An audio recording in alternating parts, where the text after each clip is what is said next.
case briefs, and so much more.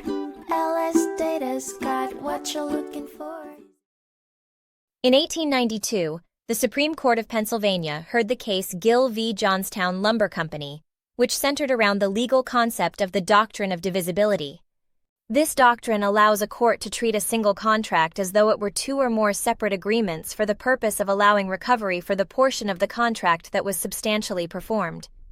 A contract is divisible if the performance of each part is divided into separate parts, and the performance of each part by one party is the agreed exchange for a corresponding part by the other party.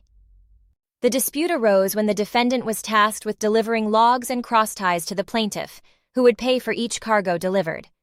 However, a flood swept away a portion of the logs, prompting the defendant to argue that the contract was severable and they should be compensated for the partial delivery. The lower court agreed with the defendant, entering a directed verdict in their favor. The key issue in the case was whether the contract was considered entire or severable. The rule for determining this was that a contract is severable if the part to be performed by one party consists of several distinct items, with the price apportioned to each item. Upon review, the court found that the contract was indeed severable and that the defendant was entitled to recover for the partial delivery of the logs. However, this decision was ultimately reversed. The court acknowledged that in cases where performance involved distinct items, contracts were typically considered severable, allowing a party to recover for completed portions. Yet, in this specific instance, payment was solely for logs delivered to the plaintiff. As a result, the defendant could not recover payment for undelivered logs.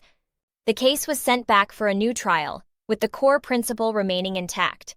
A contract must be considered severable in order to recover for partially completed performance. Case briefs, and so much more. LSData's got what you're looking for. Visit LSD.law, elevate your mind. Leave the stress of class.